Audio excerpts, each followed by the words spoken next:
తిరుమల లడ్డూ వ్యవహారంలో వైసీపీ తీరుపై తీవ్ర ఆగ్రహం వ్యక్తం చేశారు సీఎం చంద్రబాబు. వాళ్లే తప్పులు చేసి తనపై నిందలు వేస్తున్నారంటూ మండిపడ్డారు బాబు. వివేక హత్య కేసులో నిందలు వేసినట్లుగానే తిరుమల విషయంలోనూ తమపై ఆరోపణలు చేస్తున్నారని ఆరోపించారు. దొంగే దొంగ అన్నట్లుగా వైసీపీ వ్యవహరిస్తోందన్నారు. కొందరు ఆంబోతుల్లా తయారై రెచ్చగొడుతున్నారని ఫైర్ అయ్యారు సీఎం చంద్రబాబు.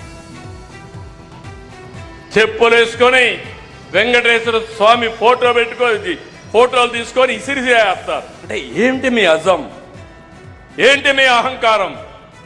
మీ అహంకారం అంతా ఒకటే, ఒక రాజకీయ పార్టీ అని. శివుడి తల మీద పాముంటే మనం ఏం చేయలేము, ఒకసారి అదే అనుకుంటున్నారు.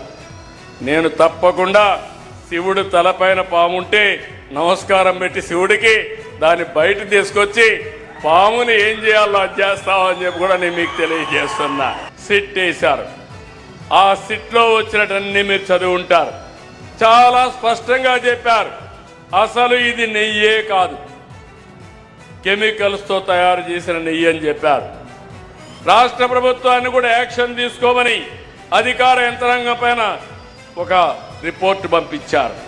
ఇవన్నీ వస్తే తప్పుని తప్పించుకోవడానికి, వాళ్ళు చేసిన తప్పుని వేరే వాళ్ళపైన వేయడానికి ప్రయత్నం చేస్తే నీచులున్నారంటే ఏమనాలి నాకైతే అర్థం కావడంలా.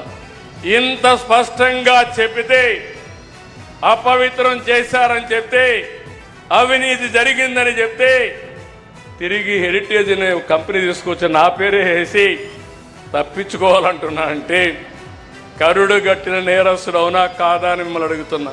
దొంగే దొంగ దొంగ అని తప్పించుకునే పరిస్థితికి వస్తే దొంగను పట్టి నడి రోడ్లో నిలబెట్టవలసిన బాధ్యత, పోలీసింగ్ చేయాల్సిన బాధ్యత నా పైన ఉంది, అవునా కాదా?